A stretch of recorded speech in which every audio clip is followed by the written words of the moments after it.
네, 하나님 말씀 열왕기상 3장입니다. 열왕기상 3장 1절로 28절까지의 말씀입니다. 네, 반갑습니다. 옆 사람 바라보고 작은 목소리로 손 들면 인사할까요? 당신과 함께여서 행복합니다.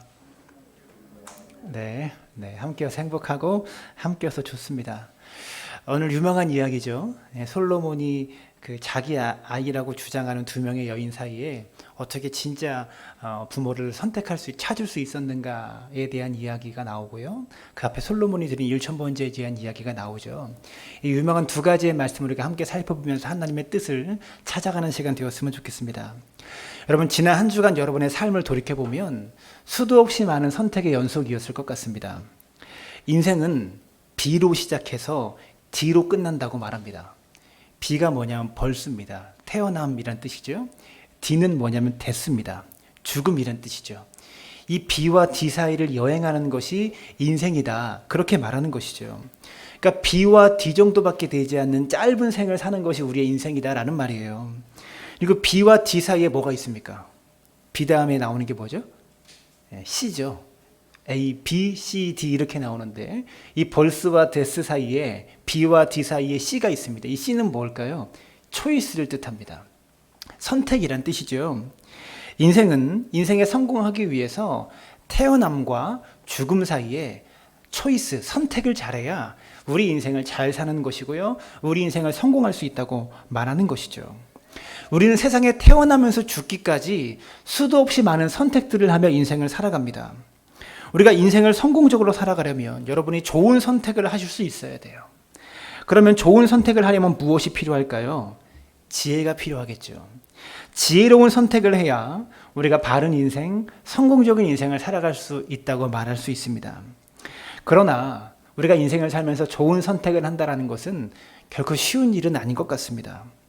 오늘 본문을 주의 깊게 살펴보면 솔로몬은 두 번이나 아주 인생에 좋은 선택을 했던, 정말 선택하기 어려운 순간에 좋은 선택을 했던 두 가지 이야기를 살펴볼 수 있는데요. 하나님께서 솔로몬에게 내가 너에게 무엇을 줄고 너는 말해라. 마치 백지수표를 준 거죠. 원한다면 나에게 말해라. 내가 그것을 줄게. 하나님 이렇게 말씀하신 거예요. 그때 솔로몬이 무엇을 선택했냐면 듣는 마음을 내게 주십시오. 이것을 선택했습니다. 이것이 좋은 선택이었어요. 솔로몬이 듣는 마음을 구하는 첫 번째 선택과 또 두 명의 창기가 자신이 진짜 이 아이의 엄마라고 이렇게 나섰을 때 그 중에 진짜 엄마를 찾아내는 아주 좋은 두 번째 선택이 오늘 본문 속에 두 가지의 선택이 등장한다고 하는 거죠. 오늘 본문 속에 솔로몬의 이야기를 보면서 우리도 인생의 지혜를 가지고 바른 선택을 함으로써 인생에 성공할 수 있게 되기를 주님의 이름으로 축원합니다. 솔로몬은 다윗의 아들 중에 10번째 아들입니다. 암몬, 압살롬, 아도나이 이런 솔로몬의 좀 잘난 아들들이 이미 다 죽었지만 솔로몬의 위로 형들이 아직 6명이나 남아있는 그런 상태입니다. 더군다나 솔로몬의 선대 왕인 다윗은 하나님의 마음에 합한 왕이었고요. 이스라엘 역사에 길이 남을 위대한 업적을 이룬 왕이 다윗 왕입니다. 성서학자들은 대체적으로 솔로몬이 왕위에 올랐을 때의 나이가 한 20세 정도였다라고 그렇게 추측합니다. 20세 전후였을 것이다. 20세 전일 수도 있고 후일 수도 있는데 아마 20대 전후였을 것이다. 이렇게 추정해요. 약관의 나이에, 아주 어린 나이에 자기 6명이나 위로 있는 형들, 그러니까 6번째 위에 있는 형은 얼마나 나이가 많았겠어요. 그 형들을 제치고 왕에 올라서 선대왕의 위대한 업적을, 다윗 왕의 위대한 업적을 이어가야 되는 막중한 책임이 솔로몬에게 있었던 것이죠. 그런데 솔로몬이 이러한 중압감을 이겨내고 6명이나 자기보다 나이가 많은 형이 있고 또 위대한 선대왕의 업적을 이어가야만 하는 이런 무게가 큰 정치적인 부담과 이 큰 중압감 속을 어떻게 이기고 군 왕으로서, 대단한 왕으로서의 책무를 이어갈 수 있었을까? 그 핵심에는요, 솔로몬의 예배가 있었습니다. 이게 참 중요합니다. 솔로몬은 기브온 산당에 올라가서 1000번의 예배를 하나님께 올려드립니다. 여러분, 1000번제를 하루에 몇 번 드렸는지 모르겠어요. 하루에 한 번씩 예배 드렸다면 1000번 드렸을 것이고, 두 번씩 드렸다면 500일 동안 예배 드렸을 겁니다. 하루에 3번 드렸다면 거의 1년 동안 수도 없이 예배 드렸다라는 것이죠. 하나님 앞에 집중적이고 끊임없는 예배를 끊지 않고 1000번이나 이어가면서 그렇게 예배 드렸다는 겁니다. 여러분, 삶이 변하길 원하십니까? 우리 인생이 새로워지길 원하신다면 예배에서부터 내 인생의 변화와 삶의 변화가 시작되어야 된다는 것을 여러분들이 기억하셨으면 좋겠습니다. 인생의 변화는 우리가 드리는 바른 예배에서부터 출발한다는 거죠.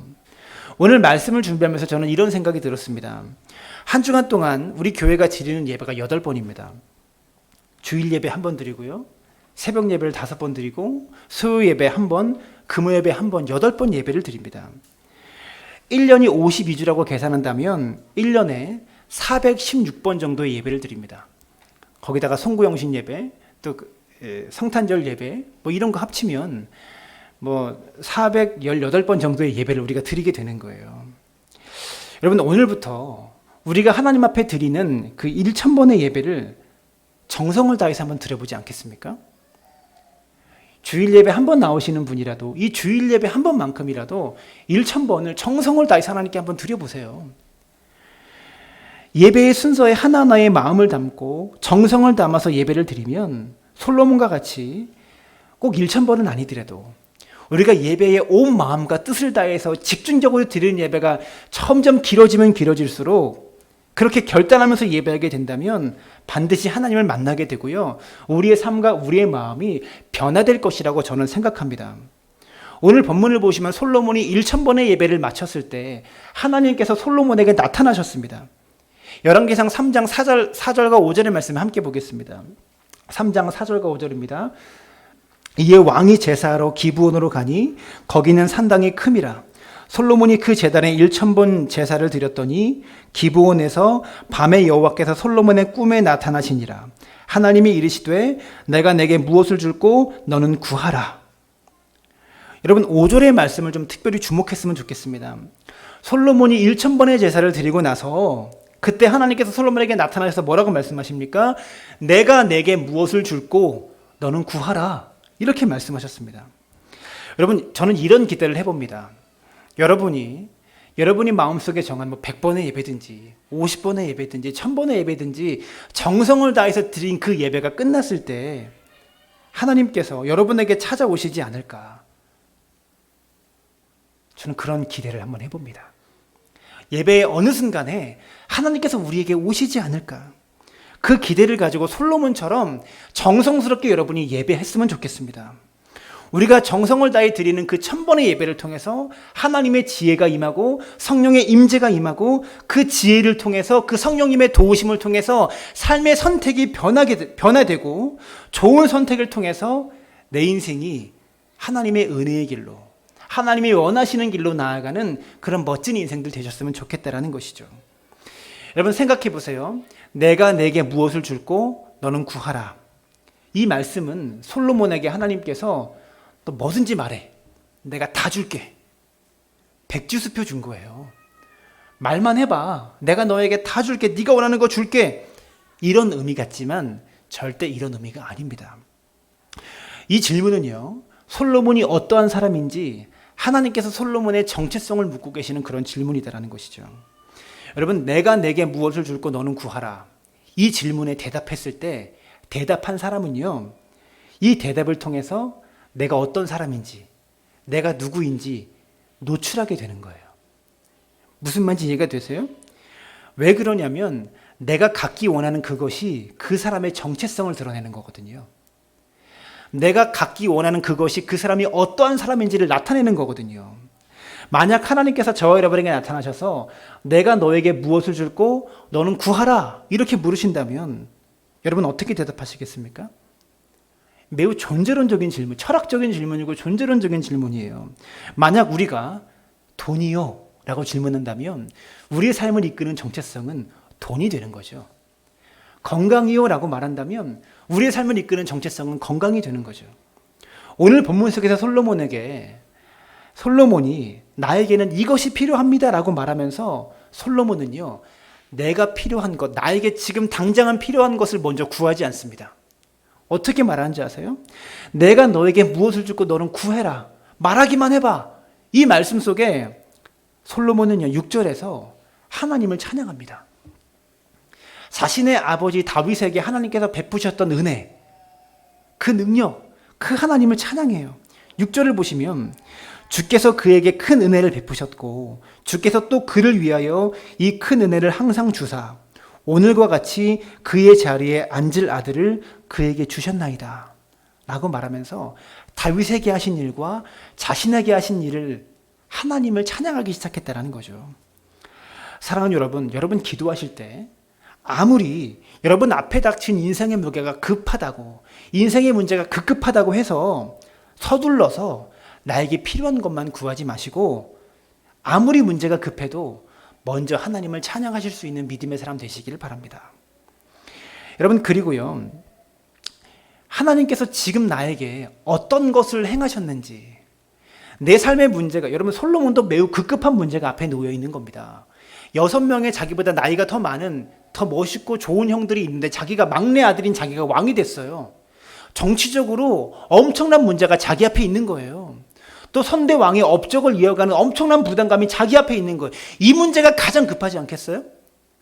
근데 무엇을 짓고 내게 구하라라는 이 말씀 속에 솔로몬은 자기에게 급급한 정치적인 능력을 주세요. 리더십을 주세요. 내 밑에 사람들이 나를 좀 따르게 해주세요. 이런 거 구하지 않았고요. 하나님을 찬양했다라는 거예요. 인생의 문제가 아무리 급해도, 내가 죽을 것 같아도, 돈 문제가 아무리 급해도 하나님을 먼저 찬양하는 믿음과 마음이 여러분에게 있어야 된다는 거예요. 하나님께서 지금까지 나에게 어떻게 하셨는지를 먼저 찬양할 때 우리는 내 삶의 미래의 것들의 확신을 가지고 기도할 수 있게 되는 겁니다.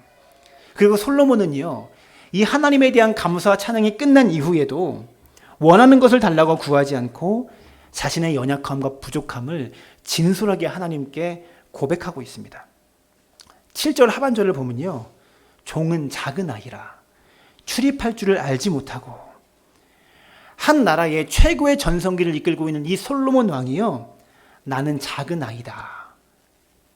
한 나라의 왕으로 이제 등극한, 어쩌면 리더십의 붕괴가 있을지도 모르는 이 사람이 자기는 작은 아이입니다. 이렇게 표현하는 것은요, 과장된 표현일 수 있어요. 그리고 이 표현 잘못했다가 정치적으로 큰 어려움들 당할 수도 있습니다. 그러나 솔로몬은 정말 이렇게 생각했던 것 같아요. 나는 정말 작은 사람입니다. 부족한 사람입니다. 이렇게 생각했던 것 같아요. 많은 사람의 존경을 받는 성자에게 한 제자가 묻습니다.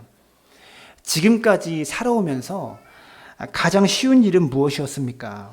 그랬더니 그 성자가 대답하기를 그것은 남의 말을 하는 것이었습니다. 여러분, 남의 말 하는 거 참 쉽잖아요. 그렇게 대답했습니다. 또 제자가 한번 또 물었대요. 그렇다면 평생 살아오시면서 가장 힘든 일은 무엇이었습니까? 라고 물었을 때 성자가 대답합니다.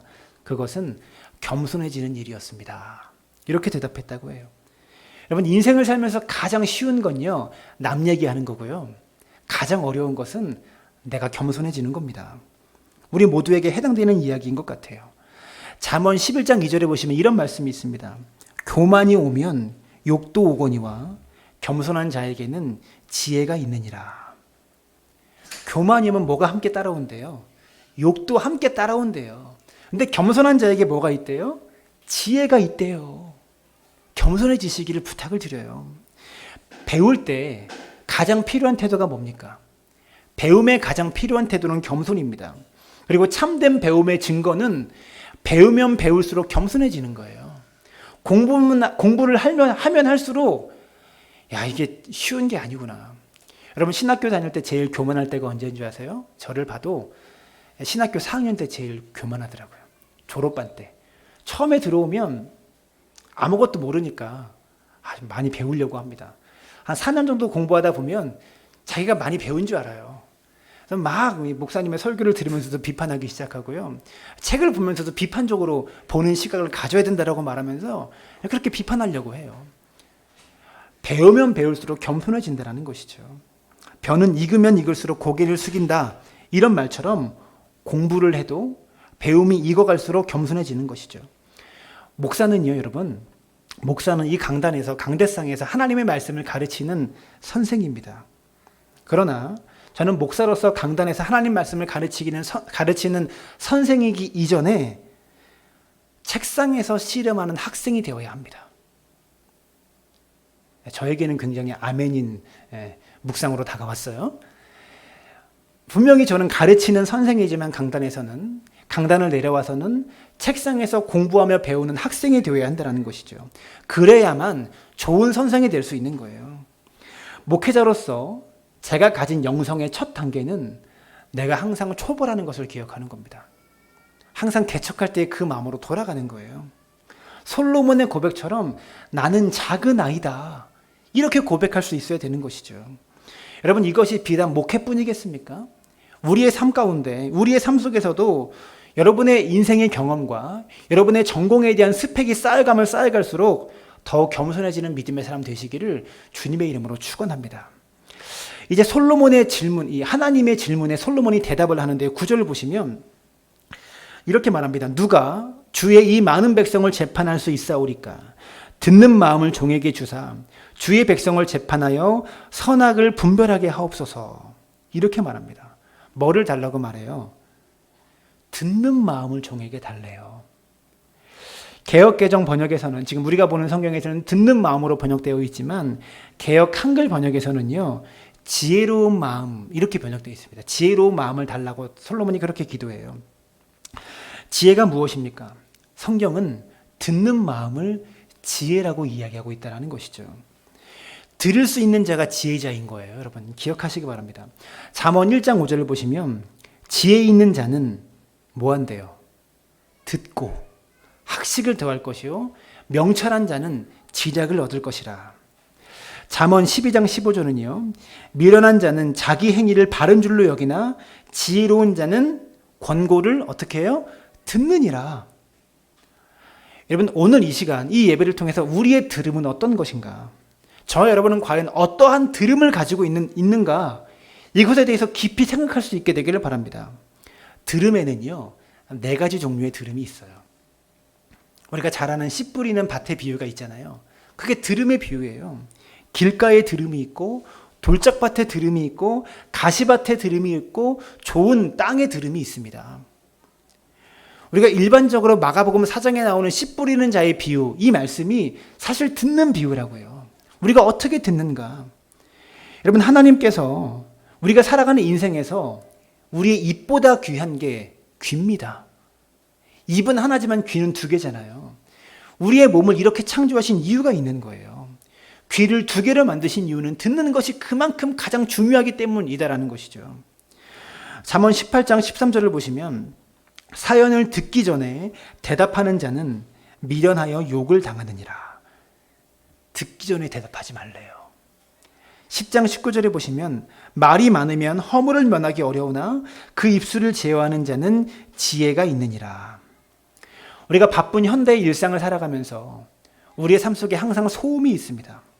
내 안에 아우성치는 소리가 있으면 하나님의 음성을 들을 수 없고 다른 사람의 소리조차 들을 수 없는 거예요. 내가 남의 소리가 내 귀에 잘 안 들려온다라는 것은 내 안에 소음이 너무 많기 때문인 거예요. 여러분, 생각나는 대로 그냥 말하면 내 삶에 무게가 실리지 않아요. 말에 무게가 없으면 말을 통해서 소통이 되는 게 아니라 내가 하는 그 말이 소음에 지나지 않을 뿐이라는 것이죠. 여러분, 지금껏 살아오면서 여러분의 언어가 과연 소통의 수단이 되었는지 아니면 그냥 소음뿐인 언어였는지 돌이켜 보시기를 바랍니다. 계속해서 본문을 보시면 10절부터 14절에 솔로몬이 했던 이 간구에 대한, 듣는 마음을 달라고 했던 이 간구에 대한 하나님의 응답이 기록되어 있습니다. 10절을 주목해서 보십시오. 10절. 솔로몬이 이것을 구하매 그 말씀이 주의 마음에 든지라. 저는 여러분이 하는 기도가 하나님의 마음에 들었으면 좋겠어요. 우리가 많은 것들을 기도하잖아요. 근데 하나님의 마음에 딱 맞는, 하나님께서 원하시는, 하나님께서 듣기 원하시는 그런 기도가 여러분의 기도가 되었으면 좋겠어요. 여러분, 솔로몬이 듣는 마음을 달라고 그렇게 구했을 때 솔로몬의 기도는 즉각적으로 응답되었습니다. 우리 성도님들이 기도하고 간구하는 모든 기도의 내용이 즉각적으로 응답되었으면 좋겠는데요. 여러분, 어떤 기도가 좋은 기도일까요? 11절의 말씀을 보시면 하나님께서 솔로몬의 기도를 칭찬하신 이유가 11절에 나오는데요. 뭐라고 말하냐면 자기를 위하여 장수하기를 구하지 아니하며 이렇게 말합니다. 솔로몬이 했던 기도는요, 일반적으로 우리가 드리는 여러분 자신을 위한 기도가 아니었습니다. 나를 위한 기도가 아니었다고. 하나님 돈 주세요. 집 좀 빨리 팔리게 해주세요. 내 자식 대학 붙게 해주세요. 사업 잘 되게 해주세요. 이런 나를 위한 기도가 아니었다고요. 하나님께서 솔로몬에게 맡기신 자신에게 주신 사명을 감당하기 위한 그런 기도였다라는 겁니다. 야고보서 3장 2절과 3절을 보시면 너희가 얻지 못함은 구하지 아니하기 때문이요 구하여도 받지 못함은 정욕으로 쓰려고 잘못 구하기 때문이라. 우리가 기도해도 삶이 무기력한 이유는 욕심 때문입니다. 내게 필요한 것 빨리 얻어서 당장 내 삶에 쓰려고 하기 때문에 기도해도 여전히 무기력하고 여전히 능력 없는 삶을 우리가 살아가고 있다는 것이죠. 그것이 없으면 내가 죽을 것 같기 때문에 매일 무기력한 삶을 우리가 살아가고 있는 겁니다. 사랑하는 여러분, 기도의 목적이 무엇입니까? 기도의 목적은 내가 원하는 것을 얻는데, 내가 구하는 것을 얻는데 기도의 목적이 있는 것이 아닙니다. 그것을 위해서 기도하면서 내가 변하는 것이 기도의 목적인 거예요. 그게 기도의 목표인 거예요. 정말 나의 삶 속에 필요한 것은 떡인 줄 알았는데 진짜 나에게 필요한 것은 하나님이었구나. 이것을 깨달으라고 우리로 기도하게 만드신다는 것이죠. 솔로몬의 기도가 즉각적으로 응답된 이유가 무엇이었을까요? 그것은 솔로몬이 1000번의 예배를 통해서 이미 그가 변했기 때문입니다. 이미 그가 하나님께서 원하시는 인물로 변화되었기 때문에 응답된 거예요. 기억하시기 바랍니다. 나를 위한 기도보다 하나님을 위한 기도, 그 기도가 응답의 비결입니다. 계속해서 16절부터 28절까지 내용을 보시면 솔로몬과 관련된 이야기 중에서 하나님께서 주신 이 듣는 마음을 가지고 솔로몬이 아주 지혜로운 선택을 한 이 일화가 16절부터 28절까지 담겨져 있는데요. 잘 아시는 대로 창기 두 사람이 한 집에 살고 있었습니다. 근데 사흘 차이로 아들이 태어났어요. 사흘 차이로. 만약에 한 놈은 아들이고 한 아이는 딸이었다면 이게 구분할 수 있었을 텐데 갓난 아이다 보니까 갓난 아이도 얼굴은 다르지만 어쨌든 서로 내 아들이라고 우기는 그런 상황이었습니다. 그런데 한 창기의 아이가 죽고 말았고요. 그녀는 자고 있던 다른 창기의 품에서 그 아이를 빼앗아 가지고요. 그 아이를 자기 품에 넣고 내 아들이라고 주장하게 됩니다. 그리고 17절부터 21절까지 둘 중에 한 여인이, 어떤 여인인지 모르겠어요. 이 두 명의 여인 중에 한 여인이 17절부터 21절까지 4절을 사용해서 길게 자신의 상황에 대해서 설명을 했고요. 그 다음에 다른 한 여인이 22절, 단 한 절을 사용해 가지고요. 자신의 상황을 토로하고 있습니다. 근데 성경은 17절에 한 여자는 말하되 이렇게 기록하고 있고 22절에도 딱 한 절 말한 여자에게도 다른 여자는 이르되라고 기록하면서 정확하게 이 아이의 진짜 친엄마, 생모가 누구인지를 밝히지 않고 있다는 겁니다. 17절이나 22절에 생모가 나 말하되라고 2번이나 기록했어요. 여러분, 누가 생모인지를 독자들에게 알려줄 수도 있을 텐데 열왕기서의 저자가 생모가 누구인지를 밝히고 있지 않아요. 저자는 알겠죠. 그죠? 이 상황이 다 끝난 다음에 열왕기서를 썼으니까 친모가 누구인지를 알 거 아니에요. 근데 밝혀주고 있지를 않아요. 여러분, 17절에서 21절까지 4절을 얘기했던 여인이 생모였을까요? 아니면 22절에 딱 한 절 얘기했던 이 여인이 생모이겠습니까? 전 이 말씀을 보면서 어떻게 묵상할까 고민하다가 듣는 마음을 달라고 솔로몬이 하나님께 구했는데요. 말씀을 읽는 독자 역시 그저 두 여인의 이야기를 듣는 것만을 통해서 누가 생모인지를 생각하고 판단할 수 있도록 열왕기서의 저자가 우리를 자극하고 있는 것은 아닌가, 그런 생각이 들어요. 근데 문제는 증인이 없었다는 겁니다. 한 아이가 죽어서 다른 여자의 아이를 빼앗아서 나의 아이라고 주장하는데 증인이 없었다는 거죠. 여인들이 하는 이야기에 각자가 하는 이야기를 듣고 솔로몬이 판단을 해야 되는 거예요. 근데 22절의 말씀을 보시면 22절 잘 보세요. 다른 여자는 이르되 아니라 산 것은 내 아들이요 죽은 것은 내 아들이라 하고 이 여자는 이르되 아니라 죽은 것이 내 아들이요 산 것이 내 아들이라 하며 왕 앞에서 그와 같이 쟁론하는지라. 그리고 23절에 솔로몬이 이어서 말합니다. 왕이 이르되 이 여자는 말하기를 산 것은 내 아들이요 죽은 것은 내 아들이라 하고 저 여자는 말하기를 아니라 죽은 것은 내 아들이요 산 것이 내 아들이라 하는도다. 뭔 얘기를 제가 하고 싶냐면 22절에서 두 여인이 한 얘기를, 여러분 22절에 여인들이 한 이야기를 23절에서 솔로몬이 거의 똑같이 반복하고 있는 거예요. 이것을 통해서 우리가 생각할 수 있는 것은 솔로몬이 매우 신중하게 들었구나, 이런 생각 안 드세요? 22절에서 솔로몬이 들은 얘기를 23절에서 똑같이 반복하고 있어요. 거의 똑같이. 솔로몬이 들을 때 매우 신중하고 집중하면서 들었구나, 이것을 볼 수 있는 거죠. 그리고 신중하게 들은 솔로몬은요 24절과 25절에 칼을 내게로 가져오라 하니 칼을 왕 앞으로 가져온지라. 왕이 말하면 그냥 죽는 겁니다. 우리가 볼 때는 이거 연기하는 거네 이렇게 볼 수도 있지만 이 당시 왕의 명령 한마디면 그냥 죽는 거예요. 반으로 잘라라 그러면 그냥 자르는 거예요. 한 번 명령이 떨어지면 두 말이 필요 없습니다. 25절에 왕이 이르되 산 아이를 둘로 나누어 반은 이 여자에게 주고 반은 저 여자에게 주라. 솔로몬이요 신중하게 듣고 매우 과감하게 명령하는 것을 볼 수가 있죠. 여러분 지혜로운 사람은 어떤 사람이냐면 생각할 때에는, 생각해야 될 때는 신중하게 생각하고 행동해야 될 때는 과감하게 행동하는 것이 지혜로운 사람입니다. 그러나 어리석은 사람은요 이 신중과 과감의 순서를 바꿔버리죠.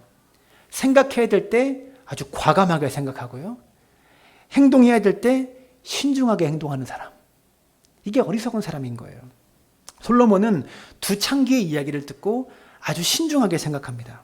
그리고 과감하게 결단하죠. 행동하죠. 칼을 가져오라. 내가 아이를 반으로 나눠주겠다. 그러자 아이를 살리고 싶은 마음이 불같이 타올랐던 생모가요 아이를 죽이지 말고 그 아이를 저 여인에게 주라, 이렇게 했을 때 거짓 생모는 아이를 둘로 나누어서 아무도 못 갖게 하라, 이렇게 말합니다.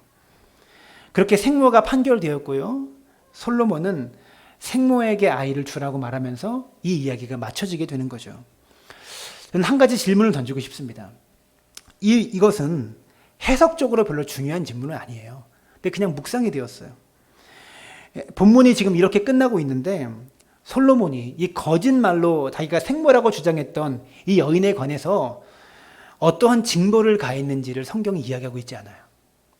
판결이 내려지면, 이 사람이 잘못했다는 판결이 내려지면 어떻게 합니까?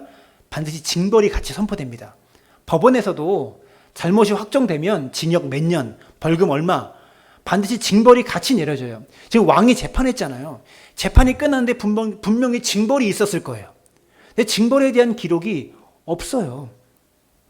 재판을 했으면 죄인에게는 당연히 징벌이 내려지게 됩니다. 그런데 그 징벌의 내용이 성경에 나오지 않는다고요. 왜 그럴까? 거짓 생모에 대한 징벌이 기록되지 않은 여백의 미가 있다고 생각합니다. 저는요 솔로몬이 관용을 베풀어서 이 여인을 훈방했을 가능성이 높을 것 같아요. 왜냐하면 이 당시 창기가 된다는 것은 매우 어려운 인생을 살고 있다는 그런 말이에요. 창기의 직업 때문에 도대체 아버지가 누구인지도 알지 못하는 어린아이를 갖게 되었습니다. 이 자체만으로 여자로서 살아가야 될 인생이 험한데 거기다가 실형까지 선고받게 된다면 이 여인이 살아가야 될 인생은 얼마나 더 어려워지겠습니까? 솔로몬이 훈방해주지 않았을까, 이런 생각이 제 마음속에 들어요. 솔로몬이 진짜 이렇게 했다고 말하는 것이 아니라 이렇게 해줄 수도 있다라고 저 안에 그냥 생각이고 추측일 뿐이에요. 여러분 정의는 궁율과 함께 갈 때 정의도 살고 궁율도 함께 사는 거예요. 무조건 정의만 외치는 사회 속에 사랑이 없어요. 그렇다고 사랑 때문에 정의를 포기해서도 안 됩니다. 법과 원칙을 따라 하는 것은 매우 중요하지만 그 법 속에서도 사랑이 담기고 반드시 궁율이 담겨질 수 있도록 법을 만들어야 된다는 거죠. 사람을 살리기, 우리가 옳고 그름을 가리는 것도 매우 중요한 일이지만 사람을 살리기 위해서 궁율을 갖는 것도 결코 우리 인생 속에 방관해서는 안 된다는 겁니다.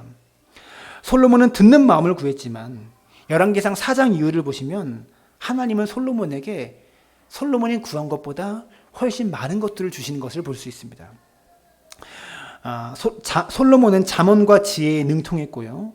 초목과 짐승과 새와 물고기, 이 모든 학문들에 대해서 능통했습니다. 또한 성전을 건축하는 과정에서 어마어마한 물자와 인력들을 적정하게 수급하고 조직화하는데 솔로몬은 부족함이 없었습니다. 근데 아시는 바와 같이 솔로몬의 말년은 안타깝게 그지없습니다. 말년을 보게 되면 열왕기상 10장 26절에 솔로몬이 병거와 마병을 모으매 병거가 1,400대요 마병이 12,000명이라. 또 열왕기상 11장을 보시면 엄청난 부자였죠. 11장을 보시면 솔로몬에게는 바로의 딸 이외에 많은 여인이 있었고요. 모압과 암몬과 에돔과 시돈과 헷 여인을 아내로 두었고 700명의 후궁과 300명의 첩에 이르는 어지러운 생활을 솔로몬이 한 것을 보아요. 국방으로도 튼튼해놨기 때문에 쿠데타나 반란의 정치적인 위험이 없었겠죠. 그리고 많은 물자를 확보했기 때문에 엄청나게 많은 돈을 가지고 많은 여성들을 거느리고 허황방탕한 인생을 그의 말년에 살았다라는 거죠. 그래서 열왕기상 11장 9절을 보시면 솔로몬이 마음을 돌려 이스라엘의 하나님 여호와를 떠남으로 여호와께서 그에게 진노하시니라. 솔로몬의 인생 초반에 그가 하나님을 예배하며 하나님께 마음을 다하고 정성을 다해 예배했을 때 그의 삶은 하나님 마음에 합했습니다. 그리고 하나님께서 그에게 복을 주셨어요. 솔로몬이 11장 9절에 마음을 돌려 이스라엘의 하나님 여호와를 떠남으로 여호와께서 그에게 진노하시니라 이렇게 말씀하고 있어요. 사랑하는 여러분, 절대 하나님 떠나지 말기를 바랍니다. 아무리 세상이 좋고 즐겁고 편해도 하나님만큼은 떠나서는 안 된다는 것을 기억하시길 바라요. 하나님께서 다윗을 생각하셔서 다윗을 너무나 사랑하셨어가지고요, 솔로몬의 때에는 그의 나라가 분열되지 않게 하셨는데 솔로몬의 아들 때에 그의 나라가 남유다와 북이스라엘로 갈라지게 됩니다. 얼마나 많은 죄를 졌으면 솔로몬 때문에 나라가 둘로 쪼개졌겠어요. 하나님께서 얼마나 아프셨으면 나라가 둘로 갈라지게 만드시겠어요. 이 모든 것이 솔로몬이 교만해진 결과였다는 것이죠. 사랑하는 여러분, 말씀을 맺겠습니다. 솔로몬의 인생 초반과 중반은 우리가 배워야 될 모습이었다면 솔로몬의 말년의 모습은 우리가 배우지 말아야 될 그런 모습입니다. 사랑하는 여러분, 항상 예배에 집중하시길 바라고요. 그 예배를 통해서 여러분, 예배 자체가 하나님께 드리고 듣는 것 아닙니까? 찬양을 드리고 물질을 드리고, 우리가 그렇게 찬양을 드리고 물질을 드릴 때 하나님께서 응답으로 우리에게 말씀을 주시는 것이 예배 아닙니까? 예배 자체가 듣는 겁니다. 이 예배를 통해서 하나님을 듣고 이 듣는 마음을 통해서 여러분, 신중하게 듣는 이 마음을 통해서 인생의 바른 선택들을 할 수 있게 되기를 바랍니다. 좋은 선택을 하려면 잘 들어야 됩니다. 말씀도 잘 듣고요. 여러분, 주변 사람들의 이야기를 솔로몬처럼 경청해서 들을 수 있게 되기를 바랍니다. 그리고 항상 나는 작은 아이입니다 라고 고백할 수 있는 겸손한 마음을 가지시길 바라고요. 그 겸손한 마음을 끝까지 유지하시길 바랍니다. 예배를 여러분의 삶의 중심으로 세우십시오. 1000번의 예배를 드렸던 솔로몬의 그런 마음처럼 여러분이 그 마음으로 예배할 수 있기를 바랍니다. 그리고 예배를 통해서 하나님의 음성을 바르게 깊이 들을 수 있는 믿음의 사람 되어지시기를 주님의 이름으로 축원합니다. 조용한 목소리로 찬양하시고요. 저만 찬양하겠습니다.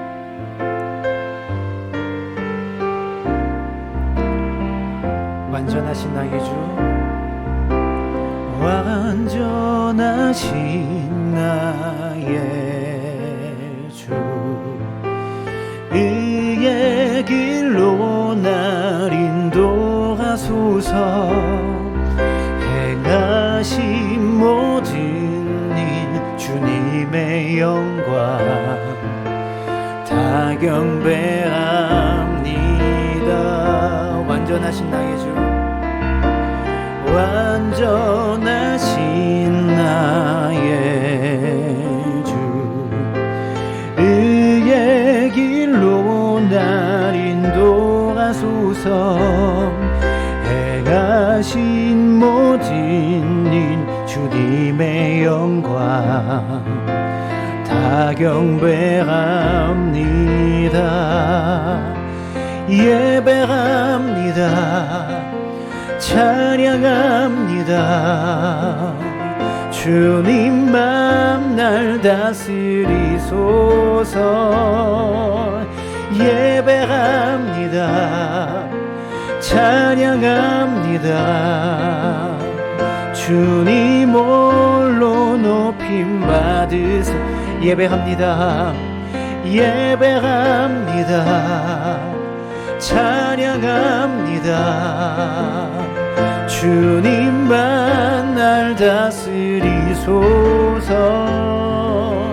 예배합니다. 찬양합니다. 주님 홀로 높임 받으소서. 함께 묵상으로 기도할 때 이렇게 기도했으면 좋겠습니다. 하나님, 우리의 예배가 우리의 마음을 담아서 드리는, 집중해서 드리는 예배가 되길 원합니다. 솔로몬의 기도가 즉각 응답될 수 있었던 이유는 그가 예배를 통해서 이미 그의 삶이 변화되었기 때문에 그렇습니다. 하나님, 우리가 예배를 통하여 우리의 마음이 하나님께 합한 인생으로, 하나님께서 원하시는 예배자의 마음을 갖기를 후원하며 원하오니 우리에게 듣는 마음을 주셔서 하나님의 뜻이 무엇인지, 주께서 원하시는 것이 무엇인지 이 말씀을 통해서 선포되는 시간에 하나님의 뜻을 깊이 들을 수 있는 은혜를 우리 가운데 허락하여 주옵소서. 신중하게 들어오는 말미암아 우리 인생에 놓여진 수많은 선택 앞에 바른 선택들을 과감하고 결단 있게 할 수 있는 믿음의 사람들 되도록 붙잡아 주시고 역사해 달라고 우리 마음을 담아서 함께 기도하며 나아갑니다. 살아계신 아버지 하나님, 우리 가운데 함께 하시고 역사하시기를 소망하며 원합니다. 날마다 하나님의 뜻을 쫓아 하나님의 은혜와 사랑을 쫓아 살아가기를 소원하며 원합니다.